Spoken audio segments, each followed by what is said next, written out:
voilà le 29 novembre, donc c'est en fait la moisson du maïs.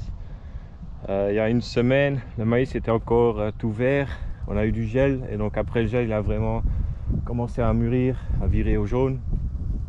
Et donc là, c'est ici, c'est encore du maïs sur butte et à partir de là, c'est du maïs à 45 semé à plat et on peut voir la différence de hauteur déjà.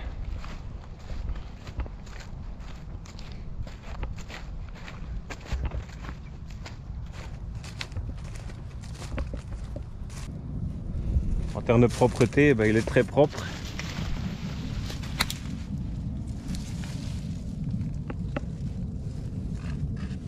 Le désherbage là sur les buttes, il a été très facile parce que à cause des buttes, il séchait très vite.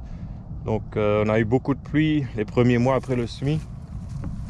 Et là, j'ai régulièrement pu intervenir, donc j'ai pu faire un binage de plus avec le même outil qui a fait le semis. Donc j'ai enlevé la dent qui semait et je repassais avec le même outil. Il s'auto-guidait sur les buttes, donc c'était vraiment une partie de plaisir assez facile. Et dans le semi plat, j'ai eu très difficile parce que ça ne séchait pas. Comme le sol était plat, il restait humide tout le temps, donc j'ai raté quelques passages où c'était trop mouillé, la bineuse ne fonctionnait pas. Donc là on voit maintenant c'est assez propre hein, parce que les mauvaises herbes ont crevé, mais c'était quand même pas terrible en plein été. Donc la terre c'est un peu plus de 12 hectares, mais j'ai vendu en ensilage une partie il y a un mois. J'avais fait un post pour montrer la différence entre les deux, surtout la taille des racines, ça se voyait très fort que sur les buttes, il y avait beaucoup plus de racines. Et donc avec le semoir que j'ai utilisé, j'ai une mauvaise répartition. Donc là par exemple j'ai 50 cm, j'ai 40, là j'ai 2, là j'en ai 3 l'un sur l'autre. Donc la répartition avec le semoir pneumatique était assez mauvaise. Donc je ne m'attends pas vraiment à ce qu'il y ait plus de rendement sur les buttes.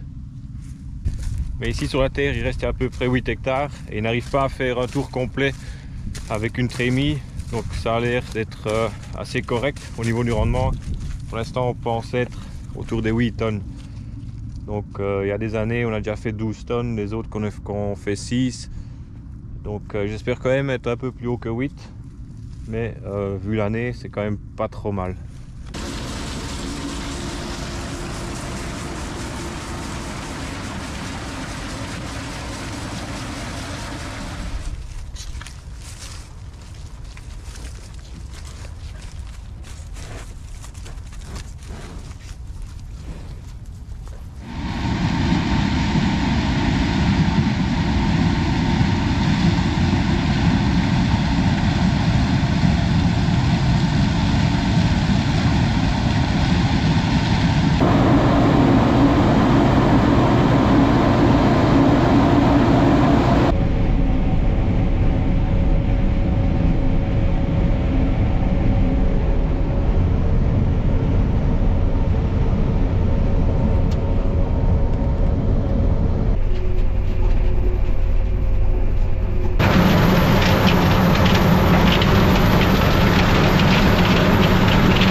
Et donc nous voilà le lendemain.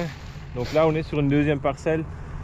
J'étais pas censé mettre du maïs ici, c'était prévu pour mettre une céréale de printemps. Mais on n'a jamais su la semer, le terrain était beaucoup trop mouillé. Donc on a été obligé de mettre du maïs et finalement c'est pas plus mal. Les rendements que j'entends en céréales de printemps c'est plutôt 2-3 tonnes. Et ici j'ai eu tous les chiffres maintenant. Donc la première terre avec maïs semi-plat et butte mélangée, on est proche des 10 tonnes, donc je suis à 9 tonnes 7 mouillé à 30% en moyenne. Et sur cette parcelle-ci c'était tout semi-plat, là je suis à 9 tonnes 2. Donc en moyenne si on ramène à 15%, on est tout juste en dessous des 8 tonnes de rendement. Et donc je passe le gyrobroyeur pour affiner un peu les résidus, pour que ça se décompose mieux, et pour la pyrale aussi. Et puis surtout, pour le nouveau règlement PAC, on doit laisser 80% des sols où il y aura une culture de printemps, 80% des sols doivent être couverts en hiver, donc soit implantés en engrais vert. Là on est fin novembre, donc c'est beaucoup trop tard. Mais les résidus, comme ça compte. Donc je vais les laisser, je vais pas labourer. Et on ne peut labourer qu'à partir du 15 février, donc c'est un peu risqué. Si jamais après il n'y a pas du gel ou pas de beaucoup de pluie, ça va être très difficile à reprendre. Donc on va un peu attendre et voir l'état du sol en février. Ici ce sera pour mettre de la moutarde. Donc je ne crois pas que je vais labourer. L'autre terre c'est pour mettre des pois. Là je ne crois pas que je vais avoir le choix parce que ça c'est beaucoup trop de résidus pour cultiver des pois. Donc on va voir.